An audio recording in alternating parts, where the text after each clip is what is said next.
कुछ व्यक्तित्व ऐसे होते हैं जो शब्दों से नहीं, अपने कर्मों से पहचाने जाते हैं। आज के समय में बाबा हरदेव सिंह जी के बारे में तो हर कोई जानता है, लेकिन उनका बचपन कैसा था, ये बहुत कम लोग जानते हैं। एक ऐसा बचपन जहां जिद नहीं, समर्पण था, जहां शब्द कम लेकिन भाव बहुत गहरे थे। आइए उस दिव्य बचपन की एक झलक देखते हैं, और मैं आपको ये कहानी कार्टून एनिमेशन के माध्यम से बताऊंगा। फाल्गुन के महीने में जब प्रकृति वसंत ऋतु से धरती का नव श्रृंगार कर रही थी, फिजाओं में ताजगी छाई हुई थी, दिशाएं पुष्पित कलियों से सुगंधित हो रही थीं। ऐसे खुशनुमा मौसम में 23 फरवरी 1954 मंगलवार को सायं 5 बजे दिल्ली में पिता गुरबचन सिंह जी और माता कुलवंत कौर जी के आंगन में दिव्य आभा लिए एक बालक का जन्म हुआ। इस नए मेहमान के शुभागमन से सर्वत्र खुशी की लहर दौड़ गई। सारा वातावरण नव उल्लास से भर गया। घर आंगन नई रोशनी से जगमगाने लगा। चहुं ओर बधाइयों के स्वर गूंजने लगे। बालक के चेहरे का अलौकिक नूर हर किसी को अपनी ओर आकर्षित कर रहा था। दादा निरंकारी बाबा अवतार सिंह जी, मिशन के तत्कालीन सद्गुरु, जिन्हें सभी शहंशाह जी कहकर बुलाते थे, और दादी जगत माता बुधवंती जी आशीषों का खजाना लुटा रहे थे। नाना मन्ना सिंह जी व नानी सोमावंती जी भी अपने प्यारे नवासे को गोद में लेकर अति प्रसन्न हो रहे थे। संत हों या सगे संबंधी, सबके हृदय लाखों शुभकामनाएं लिए इस खूबसूरत नूरानी मुखड़े की एक झलक पाने के लिए उत्सुक नजर आ रहे थे। सद्गुरु बाबा अवतार सिंह जी इस बालक की दिव्यता को पहचान चुके थे। जब उन्होंने बच्चे का नाम हरदेव रखा तो हर दिलो जुबां से यही निकला कि ये बालक एक दिन हर हृदय का देव और हर जीवन का सहारा बनेगा। बालक की शालीनता सबका मन मोह लेती थी, और शांत स्वरूप यही दर्शाता था कि ये कोई साधारण बालक नहीं है। आपकी मासूमियत और भोलेपन को देखकर आपकी माता कुलवंत कौर जी लाड़ से आपको भोला कहकर पुकारने लगीं। विशाल परिवार की आशीषों और मां की गुरमत भरी लोरियों का आनंद लेते हुए नन्हा भोला धीरे धीरे बड़ा होने लगा। दिव्य विभूतियों के गुणों की झलक बचपन में ही दिखाई देने लगती है। एक ऐसी शीतलता व आकर्षण उनमें दिखाई पड़ता है जिसे केवल अनुभव किया जा सकता है। माता कुलवंत कौर जी के अनुसार भोला जी आम बच्चों से अलग एक आदर्श बालक थे। इनका उठना बैठना बोलचाल सब हलीमी अर्थात अति विनम्रता से भरा था। बड़ी शालीनता व मर्यादा के साथ ये बहुत ही धीरे बात करते थे। आपकी चारों बहनें आपके प्रति अपार स्नेह व सम्मान रखती थीं। उम्र में आपसे मात्र 2 वर्ष बड़ी बहन निरंजन जी अपने लाडले भाई को प्यार से अपने हाथों से खाना खिलाती व आप उन्हें आदरपूर्वक बहन जी कहकर पुकारते। तीनों छोटी बहनें मनमोहन, मोहिनी जी, जगजीत, नक्खो जी एवं स्वर्ण, बिंदिया जी आपको स्नेहपूर्वक वीर जी कहकर बुलाया करती थीं।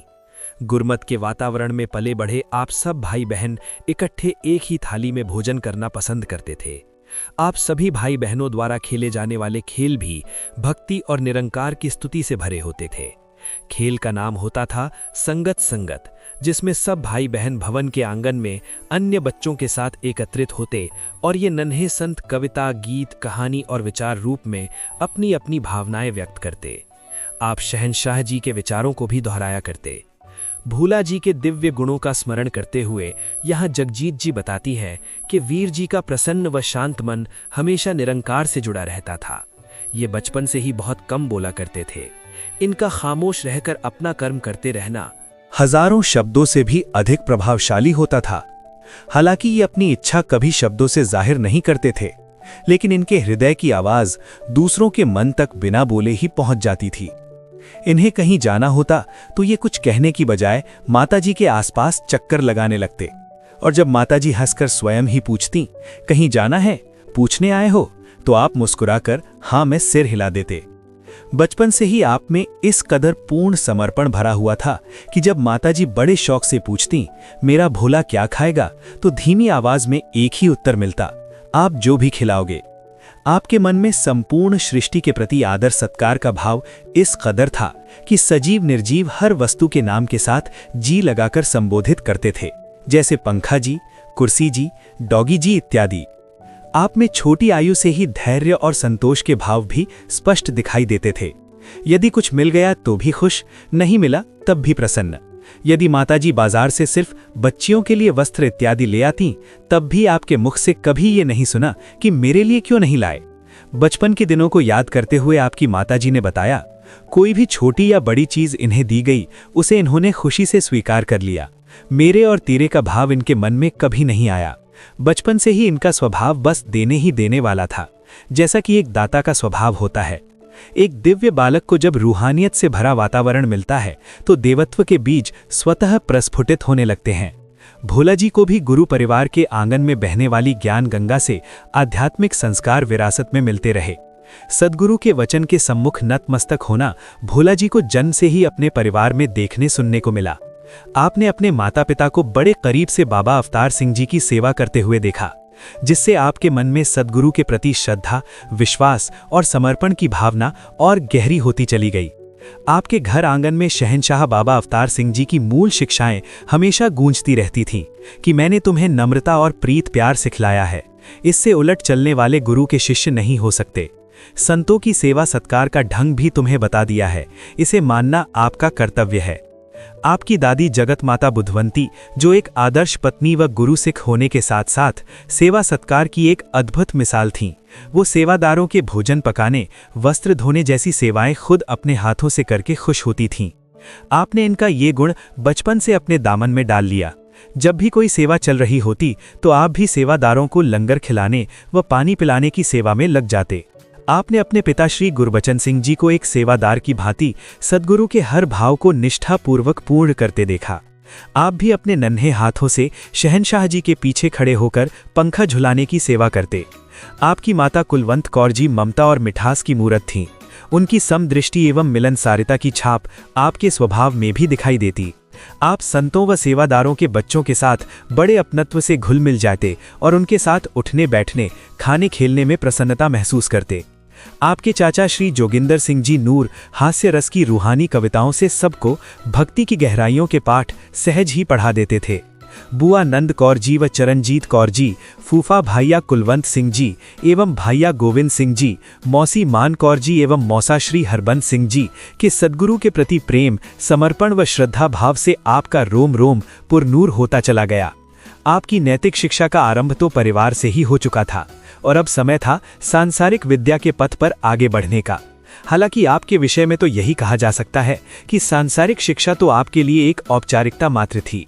आपका जन्म तो आध्यात्म की बारीकियों को अपने जीवन से दर्शाकर मानव मात्र का पथ प्रदर्शन करने के लिए हुआ था। आपकी प्रारंभिक शिक्षा संत निरंकारी कॉलोनी के निकट स्थित रोजरी सीनियर सेकेंडरी स्कूल में हुई। बचपन से ही आपका स्वभाव प्रेम व अपनत्व से भरा था। आप घर से जो भी भोजन लेके जाते, उसे हमेशा मित्रों के साथ मिल बांट कर ही खाते। यदि सहपाठी बिना बताए ही आपके टिफिन का भोजन खा लेते, तब भी आपके चेहरे पर कोई नाराजगी का भाव नजर नहीं आता था। आपका मधुर स्वभाव सहपाठियों और शिक्षकों का दिल जीत लेता था। एक प्रतिभावान विद्यार्थी होने के साथ साथ आप एक कुशल खिलाड़ी भी थे। हर रोज निरंकारी कॉलोनी के समीप स्थित सरोवर के सामने वाले मैदान में खेलने जाते थे।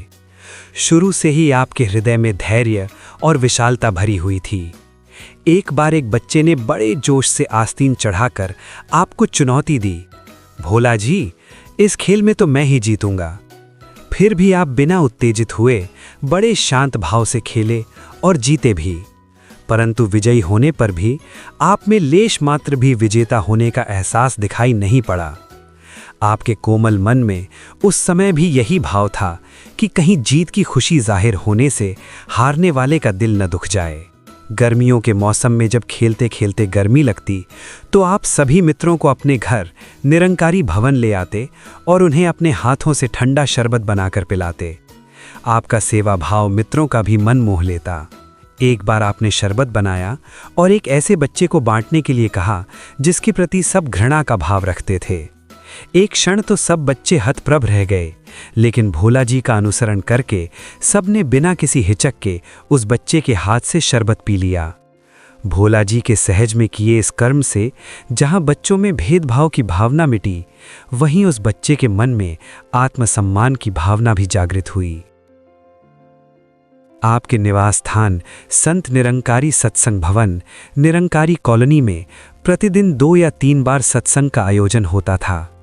भोला जी का निर्मल मन इस आध्यात्मिक वातावरण में बहुत अधिक रमता था। आप अन्य बच्चों को साथ लेकर साथ संगत के लिए दरियां बिछाना, संगत को पानी पिलाना, संतों के जोड़े यानी चप्पलें सही तरीके से लगाना आदि सेवाओं में खुशी खुशी अपनी रुचि दिखाते।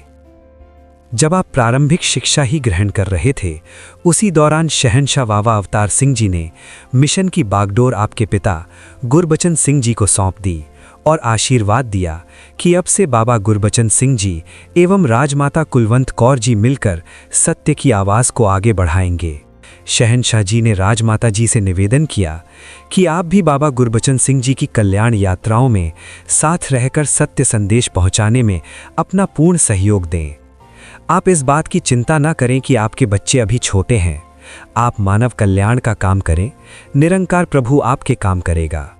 गुरु की आज्ञा को शिरोधार्य करते हुए बाबा गुरबचन सिंह जी और राजमाता कुलवंत कौर जी ने स्वयं को मानवता के कल्याण हेतु समर्पित कर दिया। अब वे निरंकारी मिशन के रहनुमा थे और जन जन के आध्यात्मिक उत्थान की जिम्मेदारी उनके कंधों पर थी। आपके दादा बाबा अवतार सिंह जी सहित समूचा निरंकारी परिवार अब बाबा गुरबचन सिंह जी को सद्गुरु मानकर उनके सम्मुख श्रद्धापूर्वक नतमस्तक होने लगा। आपकी नानी माता सोमावंती जी भी बाबा जो के चरण स्पर्श कर विनती करने लगीं कि हमसे आपके प्रति दामाद रूप में कभी कोई भूल या अवज्ञा हुई हो तो आप क्षमा करना। तब से वो अपनी बेटी को भी गुरु माता के रूप में ही देखने लगीं। आप सब भाई बहनों के मन में ये बात बचपन से ही बस चुकी थी कि माता पिता के रिश्ते से पहले सद्गुरु व गुरसिख का रिश्ता होता है, जो हर रिश्ते से बड़ा होता है। शहंशाह जी के आशीर्वाद से निरंकारी राजमाता जी बाबा गुरबचन सिंह जी के साथ कदम से कदम मिलाकर मिशन के प्रचार प्रसार के कार्यों में अपना पूरा सहयोग देने लगीं। आपकी नानी माता सोमावंती जी भी कुछ अन्य सेवादारों को साथ लेकर आप भाई बहनों की देखभाल करने लगीं। एक बार 4 माह की लंबी कल्याण यात्रा पर जाने से पहले राजमाता जी के मन में विचार आया कि अब हम इतने लंबे समय तक बच्चों से दूर रहेंगे।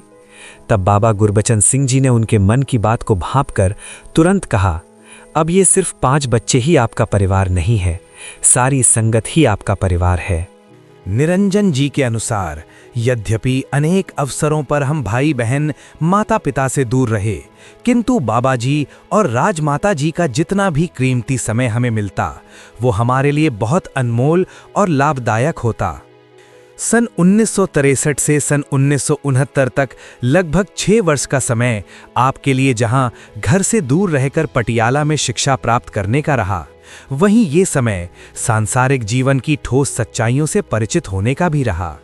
दिनांक 11 फरवरी 1963 को भोला जी का दाखिला यादविंद्रा पब्लिक स्कूल पटियाला पंजाब में करवाया गया। स्कूल के रजिस्टर में आपका नाम हरदेव सिंह सेठ दर्ज होने के कारण आपके सहपाठी व अध्यापक गण आपको सेठ जी कहकर पुकारते। उन दिनों हरदेव जी स्कूल के हॉस्टल महिंद्रा हाउस में रहा करते थे। हॉस्टल में रहने वाले कर्मचारी हों या सहपाठी, आपका व्यवहार सभी के प्रति प्रेम व करुणा से भरा था। यदि कोई विद्यार्थी हॉस्टल में बीमार पड़ जाता तो आप उसकी देखभाल में जुट जाते। आवश्यकता पड़ने पर किसी को अपने वस्त्र भी पहनने को दे देते, लेकिन आप हर ज़रूरतमंद की मदद हमेशा खामोश रहकर कुछ इस तरह करते कि कहीं उसके आत्मसम्मान को ठेस न पहुँचे। धीरे धीरे स्कूल में आप सबके लिए उदारता और सौहार्द की एक मिसाल बन गए। अक्सर हॉस्टल में राजमाता जी का प्यार दुलार भरा पत्र आता। उन पत्रों में वे जहां आपकी पढ़ाई व सेहत का हालचाल पूछतीं, वहीं गुरमत से भरी शिक्षाएं भी देती रहतीं। उनके भक्ति भाव से भरे पत्रों के आरंभ में आपके पावन चरणों में धन निरंकार और अंत में आपकी चरण धूल भुल्लनहार कुलवंत लिखा होता। अपनी माताजी के पत्रों से जिन नैतिक मूल्यों की शिक्षा आपको मिली, वो आपके कोमल मन पर निरंतर अंकित होती गई। एक बार एक अध्यापक आपके हॉस्टल के कमरे में आए तो आपने स्वभाववश उनके चरण स्पर्श किए, उन्हें सम्मानपूर्वक ऊपर बिठाया और स्वयं नीचे जमीन पर बैठ गए। आपके इस विनम्र स्वभाव से वो शिक्षक बहुत प्रभावित हुए। उन्होंने न केवल आपको आशीर्वाद दिया, बल्कि अन्य अध्यापकों से भी आपके सद्गुण की चर्चा की। हरदेव जी को अपनी खुशी से ज्यादा औरों की खुशी का ध्यान रहता था। स्कूल के एक मित्र के अनुसार जब मैं स्कूल में नया नया आया तो एक शाम सभी विद्यार्थी खेलने के लिए ग्राउंड में चले गए। मैं सबसे परिचित ना होने के कारण और कुछ घर की याद आने के कारण खेलने नहीं गया और उदास होकर बरामदे में ही बैठा रहा। हालांकि सेठ जी को खेलने का बहुत शौक था, लेकिन वे मुझे अकेला देखकर मेरे पास ही आकर बैठ गए और खेलने नहीं गए ताकि मैं अकेलापन महसूस न करूं। मैं उनके इस व्यवहार से बहुत प्रभावित हुआ। उन्होंने हमेशा दूसरों के मन की बात को समझा और उनका साथ दिया, कभी भी अपनी इच्छाओं को आगे नहीं रखा। बहुमुखी प्रतिभा के धनी हरदेव जी में जहां किशोरावस्था में ही अनेक दिव्य गुण मुखरित होने लगे, वहीं कुछ नवीन रुचियां भी उजागर होने लगीं। क्रिकेट, हॉकी, फुटबॉल और वॉलीबॉल आदि खेल आपको विशेष रूप से पसंद थे। हार और जीत की भावना से ऊपर उठकर खेलने वाले सच्चे खिलाड़ी के गुण किशोर हरदेव में स्पष्ट रूप से दिखाई देते थे। विद्यालय में आपने शिक्षा के साथ साथ खेलकूद से जुड़ी अन्य गतिविधियों जैसे घुड़सवारी, तैराकी, फोटोग्राफी आदि में भी निपुणता हासिल की। यहीं आपके जीवन में पर्वतारोहण की एक नई रुचि भी उत्पन्न हुई, जो आगे चलकर बिना रुके बिना थके प्रत्येक कार्य को साहसपूर्ण ढंग से करने में सहायक बनी। विज्ञान एवं तकनीक के प्रति भी आपकी गहरी रुचि थी। आपकी सूक्ष्म दृष्टि क्षण भर में नए आविष्कारों की गहराई तक पहुंच जाती। आपकी इस विशेष क्षमता का अद्भुत रूप आगे चलकर उस समय देखने को मिला जब आपने दिव्य यात्रा संग्रहालय और एकत्व के फव्वारे का निर्माण करवाया। पटियाला में शिक्षा के दौरान आपको गुरमत के सांचे में ढले हुए महान संत अमर सिंह जी के सानिध्य में रहने का मौका मिला। उनके मर्यादित व अनुशासित जीवन का आपके बाल मन पर गहरा प्रभाव पड़ा। आप सत्संग के लिए हर शुक्रवार शाम को स्कूल के हॉस्टल से स्थानीय सत्संग भवन आ जाते और सोमवार प्रातः वापस चले जाते। भवन पर सत्संग करना, सेवादारों के बैडमिंटन, फुटबॉल आदि खेलना, हंसना हंसाना, ये सब आपको अति प्रिय था। आपको स्कूल से लाने व ले जाने की जिम्मेदारी एक रिक्शा चालक महापुरुष की थी। आपका दयालु हृदय बुजुर्ग रिक्शा चालक संत को कठोर श्रम करता देख करुणा से भर जाता। जब धूप ज्यादा होती तब आप अपनी छतरी उनके सर पर कर देते। एक आध बार तो ऐसा भी हुआ जब आपको लगा कि वो कुछ अस्वस्थ हैं तो आप कह उठे, चाचा जी आपकी तबीयत ठीक नहीं लग रही, आप मेरी जगह बैठो, मैं रिक्शा चलाता हूं। ऐसा कहकर आप उनको पीछे बिठाकर स्वयं रिक्शा चलाने लगे। आपका अपनत्व से भरा दयालु हृदय सभी के दिलों को छू लेता था। बचपन से ही आपको भक्ति गीत पसंद थे। जब कभी भी सत्संग में बोलने का अवसर मिलता तो अक्सर आप भाव विभोर होकर ये गीत सुनाते। दिया है तूने नफीस तोहफा, कदर करे हम हमें कदर दे, समझ सके हम तुम्हें खुदाया, हमारी नजरों को वो नजर दे। हरदेव जी में जहां सागर जैसी गंभीरता व ठहराव था, वहीं आपके स्वभाव में विनोदी प्रवृत्ति की भी भरपूर झलक मिलती थी। आपका हास्य बोध, सेंस ऑफ ह्यूमर कमाल का था, जो समय अथवा मौके के अनुसार वातावरण में हास्य रस भर देता था। आप केवल एक वाक्य बोलकर ही सामने वाले को हर्षित कर देते थे। जैसे एक बच्चे ने आपसे पूछा, चाय या कॉफी? आपने मुस्कुराकर उत्तर दिया, चाय ही काफी है। आपकी हंसी हंसी में कही हुई बातों में भी भक्ति के गहरे राज छिपे होते थे, जो दूसरों के लिए प्रेरणा का स्रोत बना जाया करते थे। एक शब्द के अनेक अर्थपूर्ण शब्द बनाकर जीवन की गहराई को समझा देने की प्रवृत्ति आप में शुरू से ही थी। एक बार किसी ने ये कहा कि दाने दाने पे लिखा है खाने वाले का नाम, तो आपने तुरंत कहा, इस बात को इस तरह से भी कहा जा सकता है कि दाने दाने पे लिखा है देने वाले का नाम। इससे आप अहंकार से भी बचे रहेंगे और निरंकार भी याद रहेगा।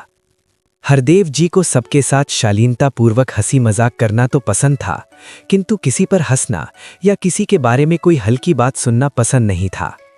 एक बार की बात है, कुछ हम उम्र साथी एक साथ बैठकर किसी के बोलने के ढंग का उपहास कर रहे थे। आप उसी समय उस स्थान से उठकर चले गए। सब आपके हाव भाव से ही समझ गए कि आपको ये अच्छा नहीं लगा। इस तरह बिना बोले ही आप बहुत सी नेक शिक्षाएं दे दिया करते थे। निरंकार सद्गुरु पर आपका विश्वास अटल था। आप सबसे बड़ा सहारा निरंकार प्रभु को ही मानते थे। एक बार बहन जगजीत जी की तबीयत ठीक न होने के कारण वो अचेत सी हो गईं। सद्गुरु बाबा गुरबचन सिंह जी एवं राजमाता जी साथ वाले कमरे में विश्राम कर रहे थे। आपने उस समय उनको जगाना उचित न समझा। आपने सद्गुरु से मिली शिक्षा के अनुसार स्वयं हो जोर जोर से बोलकर सुमिरन करना शुरू कर दिया। आपके इस अटूट विश्वास से थोड़ी ही देर में बहन जी स्वस्थ होकर बैठ गईं। एक आदर्श भाई की जिम्मेदारी आप बड़ी कुशलता से निभाते। अपनी बहनों का ख्याल रखना एवं उनके चेहरों पर मुस्कान बिखेरना आप अपना दायित्व समझते थे। अक्सर बहनों को प्रसन्न करने के लिए उनके नामों पर गीत रच देते और मेज को ढोलक की तरह बजाकर गाकर सुना भी देते। आपने परिवार के हर सदस्य का एक प्यारा सा उपनाम भी रखा हुआ था। बहनों के हृदय में भी अपने भाई के लिए अत्यधिक स्नेह और सम्मान था। आपकी कर्तव्य निष्ठा का स्मरण करते हुए बहन मोहिनी जी ने बताया, एक बार हम सब कहीं बाहर घूमने गए थे तो मेरी तबीयत खराब होने के कारण मैं गाड़ी में ही सो गई और 1 घंटे बाद जब सोकर उठी तो मैंने देखा कि वीर जी गाड़ी के बाहर ही खड़े थे। मेरे पूछने पर उन्होंने बताया कि बाकी सब लोग साइकिलिंग के लिए चले गए थे, लेकिन आप अकेली थी, इसलिए मैं बाहर खड़ा रहा। हर किसी की ज़रूरत को बिना बोले समझ लेना, सबका अच्छे से ध्यान रखना और सबसे रिश्ते निभाना आपके स्वभाव में शामिल था।